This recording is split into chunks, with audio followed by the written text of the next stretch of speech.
Ном бол ертөнцийг харах цонх мөн гэдэг ингээл янз бүрээр номыг их сайхан хэлдэг. Миний хувьд бол номыг уншиж мэддэг, тэндээс мэдээлэл олоод авчин. Тэгээ ухаарч ойлгосон хүн бол шийдэл нь зөв гарч байна гэдэг.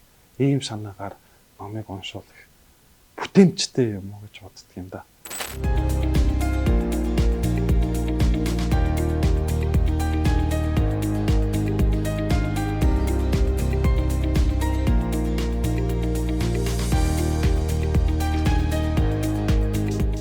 Ямар номыг онцлох вэ гэж бодлоо л доо. Тэгээ энэ удаад би энэ Тим Маршалын газаржин хүч, газаржин хориг, ирээдүйн газаржиг гэсэн ийм 3 цуврал номыг одоо шүүгч нартай онцолж танилцуулж байна. Газаржин энд нь бол газаржин байрлал нь ямар даваа тал болоод байдгийг, юун сул тал болоод байдгийг гэдгийг энэ номонд бол гаргаж өгсөн. Энэ газаржин хүч гэж номонд нь болохоор ер нь дэлхийн ирээдүйг харуулах онцлогтой ер нь ямар улс орнууд нь цаашдаа ирээдүйд байгаа юм бэ? Ямар улс орн, ямар бүс нутаг анхаарал татаад байгаа юм бэ гэдгийг нэг юм 10 улс орноор юм жишээ болгож гаргаж өгсөн юм байна. Харин энэ газаржин ирээдүй гэдэгтэр бид нар ер нь хүн төрөлхтөн зөвхөн энэ бөмбөрцөг дэлхий дээр байхаас гадна гариг хооронд ирэхс одоо энэ дээр бид нар өөрсдөө ямар байрлалтай байх юм гэсэн ийм сонирхолтойгоор бол бичигдсэн юм бэл. Шүүгч хүний хувьд одоо геополитикийн ийм одоо номыг онцолж байгаа нь хүмүүст аягүй сонирхолтой байж магадгүй. Та яагаад одоо эдгээр номыг онцолж байгаа вэ? За энэ Тим Маршалын 3 цуврал номыг онцлох болсон одоо шалтгаан нэг юу вэ гэхээр одоо энэ цаг үе дэлхийн цаг үе одоо улс орнуудын харилцаа бол цаг минутаар баг өөрчлөгдөж байгаа юм шиг тийм их сонирхолтой цаг үед бид нар амьдарч байна л да. Одоо жишээ нь Трампын тариф гэж тэгэхэд чинь хэд хэдэн удаагийн мэдгдлээс улс орны эдийн засаг яаж ингэж савлж гин те харилцаа яаж өөрчлөгдөж гин үү. За энэ Орос Украины дайн гэл тэгэхэд чинь Европт юу болж гин үү гэл те бид нар тэр дайныг одоо харж яг бодтоор мэдрэхгүй ч гэсэн биднэрт яаж хэрхэн яаж нөлөөлөх юм бэ? Ер нь ирээдүйд юу болоод байгаа юм бэ энэ дэлхий дээр гэдэг энийг бид нар зөвхөн оройдоо нэг тийм гадаад мэдээ сонсцоод сууж явах биш. Энийний цаад учир шалтгаан юунаас болоод байгаа юм бэ гэдгийг энэ номонд илүү тодорхой харуулсан болохоор ер нь шүүгч бид нар чинь бүх зүйлээс өөрийгөө хоригдж татаж хязгаарласаар байгаа нэг тийм төгжгдмөл өөрөөсөө өөр юмгүй бол хүн болж хувирдаг юм байлээ шүү дээ. Тэгээ тийм төгжгдмөл тийм төгжмөлдөө юм чинь жоохон задлж өгье бас нэг зөвхөн хэрэг маргааныг шийдэх юм болгонд санаа зовхоос завж явах энэ улсууд чинь бас нэг багч гисэн бас нэг ертөнцийн юу болоод байгаа юм тийм гэдэг энэ талаар нь бас нэг яваад нэг жоохон тийм арай өөр үнцэг юм болоо гэж бодож газаржин хүч, газаржин хориг гэдэг. Тэгээд ирээдүйн газаржаа гэж энэ номыг уншаад дуусаад ер нь хүн яах ёстой юм, юу хийх ёстой юм гэдэг ингээ эргээ бодхолоор ер нь бол бид нар тэр юу хийхээ төлөвлөх бол мэдээж чухал. Тэгэхдээ бид нар юу хийж чадах вэ гэж өөрлөгөө дүгнэлт хийж сураахсаа билээ гэж ингэж бодож бас энэ 3 номыг санал болгож байгаа юм. Геополитик улс төр яриад байх нь хэр зохимжтой юм бэ гэж. Энэ геополитик улс төртэй биш юм аа. Энэ номноос бид нар өөрсдөө олон улсын энэ харилцаанд донд чинь бид өөрсдөө ямар байрлалд байх ёстой юм гэдэг нэг талбар байж байна. Нөгөө талдаа хувь хүнийхээ хувьд ер нь бид шийдлээ гаргахдаа ер нь ямар хэмжээнд яаж гаргах юм бэ гэдэг чинь энэ дөхөнтэй юм болов гэж бодож ийм 3 номыг онцолж та бүхэнд сонирхуулж байгаамаа. Хүн ямар байрлалд байх вэ гэдгийг одоо мэдэж авах нь чухал гэдэг тал дээр та илүү жоох нэг дэлгэрэнгүй тайлбарлаад яриад өгөөч. Хүний хувьд өөрийгөө хүнээр ингээд төсөөлөх юм бол бид нар ер нь ямар байрлалд байгаа юм? Та ер нь ямар байрлалд байгаа юм? Танд сул болоод давуу тал нь юу байгаа юм? Энэ сул болоод давуу талаа дүгнснийхээ үр дүнд та ямар шийдэл гаргаж болох юм гэдгээ одоо ухаарч болох энэ номын хүчний юм болов гэж би бодож байгаа юм да. Магадгүй тэр залуучуудын маань карьер тэр дээшгээ өсч дэвжих тэр боломж нь ч бас яах юм.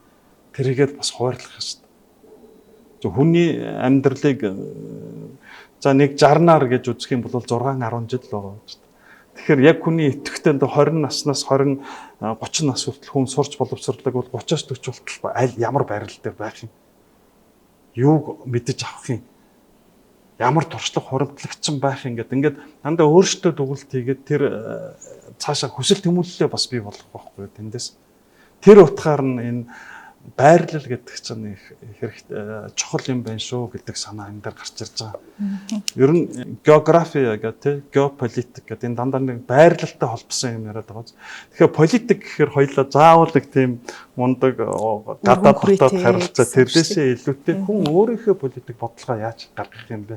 Ямар байрлал дээрээс тодорхойлох юм бэ гэж бодвол бас нэг сэтэл өгөх болов гэж байгаа. Геополитикийн асуудал хурцдаж байгаа. Тэгээд энэ Монгол гэдэг лендлокд улсад төрсэн улсын иргэн хэн байвал зүгээрээ хэн байгаасаа гэж та хүсэж байна. Юун дээр анхаараасаа гэж бодож байна. Монголоор нэг газар зүйн байрлал 2 том хөршийн дунд байдаг. За тэгэл далаад гарцгүй гэдэг ингээд олон талаас нь яривал биднэрт бас нэг тийм сул тал бол байгаад байна. Тэгээ энэ сул талыг яаж даван туулахын хоёр хөрштэйгээ яаж харьцах юм далаад гарцтай газар гэдгээ гарцтай болохын тулд яах юм гэдэг энэ бол улс орны төрийн хэмжээний улс төрчдийн маань дотоод болон гадаад бодлогын одоо хариулт болох баг. Зүгээр миний хувьд би өөрөө юу гэж бодож байна гэвэл одоо ирээдүйн хуульчид маань одоо бид шүүгчид маань энэ дээр бид нар өөрсдөө бас энийг бодох хэрэгтэй байна.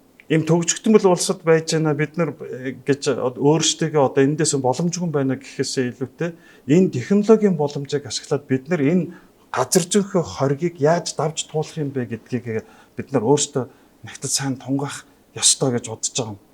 Зүгээр энэ номын зүгээр газар зүйн хувьд гэж ярихаасаа илүүтэй ерөөсөө хүний амьдрал ямар байрлал дээр байх юм? Хаана байх юм? Өөрийгөө яаж тодорхойлох юм? Одоо яг хэрэг шийдэж байгаа бол яг адилхан. Нэхэмжлэгч, хариуцагч, загварвчч гэдэг юм. Эндээс ирсэн бүх хэргийн материал одоо хэргийн үйл баримтууд цугларлаа. Энэ үйл баримтаар цугларсан зүйлээ нэг хавтгаа дээр тавиад тэгэд аль байрлалд хэн давуутай байгаа юм, аль нь эрхэн хохирчод байгаа юм. Шүүх яаж хамгаалах юм гэдгээ бид нар өөрөөр салангад үйл баримтуудыг нэг хавтгаа дээр авчир тавиад тэндээсээ өөрөө тодорхойлж гарцыг гаргах энэ л асуудлыг бид нар сурчаасаа билээл гэж би бодоод байгаа. Ирээдүйн хуульчид маань, ирээдүйн шүүгчд нар маань одоо энэ технологийн дэвшил энэ хиймэл дагуулуудыг олноор хөөргөд байгаа энэ сансар огторгууд дэлхийгээ тойроод эргэлдэж байгаа энэ хиймэл дагуул тойрог замын орчин чинь өөрөө бас ирээдүйн сансрын дайны нэг талбар болцоод байна шүү дээ гэж энэ сэтлийг энэ хүн өгöd байгаа байхгүй. Нөгөө талдаа юу гэж нүгвэл бидний хизээч төсөөлсөхгүй таашгүй тэгээ их сонин алс холын ирээдүй их хол байгаа юм шиг санагдчих бид нар төсөөлдөг байсан бол энэ технологич ерөөсө маш хурдан авчирж байна шүү гэдгийг энэ ном бас хэлж өгöd байгаа. Чухам хүн төрлөختөн одоо эндээс зөв замаа сонгож авч чадах уу гэдгийг энэ ном бас ухааруулж хэлээд байна гэж би ойлгоод байна. Мэдээж биднэрт газар зүйн хувьд бол олон тийм сул тал байгаа боловч технологийн эзэмшээд энэ технологи гэдгийнх нь учир шалтгааны нь болоод тэгээд эднэртээ ингээд зэрэгцээд бас явчвал бид нар заавал газар зүйн байрлалаас үл хамааран энэ тал дээр ч тесрэлтэх юм гэдэгт би залуучуудтай ирээдүйдээ бол итгэлтэй байдаг юм аа. Технологийн хурдтай хөгжил шүүхийн салбарт ч гэсэн юм ингээд ороод ирсэн үйл явц нь үргэлжилж штэ шүүх хуралдааныг шууд дамжуулдаг боллоо цахимаар шүүх хуралдаанаа хийдэг болж байна. Тэгэхээр та шүүгч гэж одоо яг энэ технологийн 900-д шүүгч гэж яг хэн байх ёстой. Нөгөө талаас шүүгчийг тэр хиймэл оюун ухаан ч юм уу роботоор орлуулах боломжтой гэж үзэж гин үү боломжгүй гэж бодож гин үү? Ичээс айхтар асуудаг тийм. Юу ийм л дээ бид нарыг жоохон бахад бие биенээ хараад телевизээр бие биенээ хараад уцаар ярьдаг болох юм гинлээ. 2000 онд гэтэр гэж мөрөөдөд тийм тэг төсөөлж тэгж ярьдаг байсан. тэр үед юу гэж бодогдож байна вэ гэхээр энэ зурагтаар хараад тэгээд л одоо зурагт гэдгийг бол өөрийн тэм хайрцагаараа л бодож шít. Тэгэхэд одоо тэр зураг юунд тэгж ярих ингээ уцаа аваад явж шít. Энд чинь ерөөсө технологийн төвшил чинь энэ хөрөнд хүрсэн байна нэгдүгээр. Хоёрдугаарт одоо хиймэл оюун ухаан гараад ирсэн. Өөрөөр хэлбэл бидний сэтгэж бодохоос хэд дахин хурдтайгаар тэр шийдлүүдийг чинь хиймэл оюун ухаан гаргаж ирээд байна. Тэр хиймэл оюун ухаан маш их богино хугацаанд асар олон мэдээллийг боловсруулаад тэр шийдлүүдийг гаргаж ирж тавиад байгаа. Бид нар ер нь гүжигдчихэд энэ бол хүн яах юм бэ гэдэг асуудал гарч байна. Зөвхөн энэ дээр шүүгч бид нар юугаараа байх юм бэ бол ерөөсөө ёс зүйгээр л бид нар энэ дээр хүний нэг оюун ухаан тэр ёс зүйтэй гэдгээр л явж ёс зүй дээрээ зангидах юм болов гэж боддөө шүү дээ. Хоёлаа ер нь нэлээд тийм геополитик талаасаа, технологи талаасаа яриагаа үргэлжлүүлчлээ. Шүүгч хүний хувьд тий яг энэ хуулийн салбарт ажиллаж байгаа шүүгчид, өмгөөлөгчид энэ чиглэлээр сурж байгаа оюутан залуус та ямар ном зөвлөх вэ? Яг энийг л уншичаарай. Орчин цаг үед яг тий энэ номыг уншихад буруутахгүй дээ гэж зөвлөх номоор ямар номыг нэрлэх вэ? Тэгэхээр энэ 21-р зууны шүүгч нар бид нар энэ технологитойгоо бас хамт байх ёстой. Технологио бас ойлгох ёстой гэж ийм бодолтой явдгийн. Тэгээ хамгийн сүүлд гарсан за одоо яста бодг нь ханхалсан гэдэг шиг хэвлэлийнх нь үнэр нь арилаагүй байгаа энэ цахим шүүх ба шүүх эрх мэдлийн ирээдүй гэсэн ийм Ричард Саскиндийн ийм ном байна. Энэ орчуулгын ном. За энэ номыг манай Цэндийн цогт шүүгч орчуулгын редакторыг хийсэн. Уламжлалт шүүх гэдэг чинь хадгалагдаад байх нь байна. Гэхдээ нэмэх нь технологийн дэвшил цахимжилт гэдэг ийм харьцаа ороод ирэхлээр шүүх яах юм бэ гэдгийг энэ ном сайхан харуулж өгсөн юм билээ. Чухам энэ цаг үед тэр захим гэдэг цахимжилтан дээр уламжлалт шүүх нь яаж зохичих юм бэ гэдгийг бид нар одооноос их сайн бодож авах хэрэгтэй. Захим шүүх гэдгээ бид нар бас зөв ойлгож зөв ухамсарлах учиртай. Энэ бол бас үе шаттай ажлууд нь хийгдээд явсан 90-ад оны сүүл 2000-ад оны эхнээс. Тэгээ захим шүүх гэдгийг бид нар зөвхөн компьютерч за тэгээд ингээ хоорондоо энэ компьютерийнхаа дэд бүтцийг татах эндээс ингээ эхэлжсэн бол одоо бид нар чинь шүүх хуралдаанаа ямар ч байсан захимар хийждэг болчлоо. Захим нотлох баримтаа яаж цуглуулах юм. За бүр тэр байтугай нотлох баримтыг үнэлэхэд энэ хиймэл оюун ухааныг ашиглах уу? Энэ хууль зүйн хувьд, эрх зүйн хувьд хүлээн зөвшөөрөгдөх үү гэдэг ингээд олон сайхан тийм ирээдүйтэй мөртэй тийм маргаантай одоо асуудлууд бол байна. Энэ сорил биднэрт ирнэ. Ийм ч асуудлууд бол бид нарыг хүлээж байгаа. Унших нь ер нь жоохон багасаад байна л да. Таны бодлоор унших ер нь яагаад хэрэгтэй вэ? Хэрэгтэй хэрэггүй олон солонгод мэдээллүүдийг өөр дээрээ авчирж шít. Авчраад тэрийг мэдлэг болгоод гаргаж чадчих юм бол энэ таны одоо тэр оюун хиймэл оюун ухаанаас ялгагдах ялгарч чинь энэ дээр гарч ирэх байхгүй. Та өөрөө боловсруулж гаргаж байгаа. Яг энэ цаг үеийг ингээд бодоод ахаар бид нар энэ хүн төрлөختөн ер нь бол яг ийм маягаар ингээд бүтээгч маягаар яваад исэн юм уу гэж би боддоо шүү дээ. Яг гэвэл юмаа хялбарчлахын тулд өөрөө бүтээгээд байдаг те. Тэгээ магадгүй энэ хиймэл оюун ухаан энэ технологич нь сүулдэ яаж хүнийг нэгдүгээр залхуурлууд төлөвчөж магадгүй. Яг гэвэл бэлэн юм авах гэдэг шүү дээ.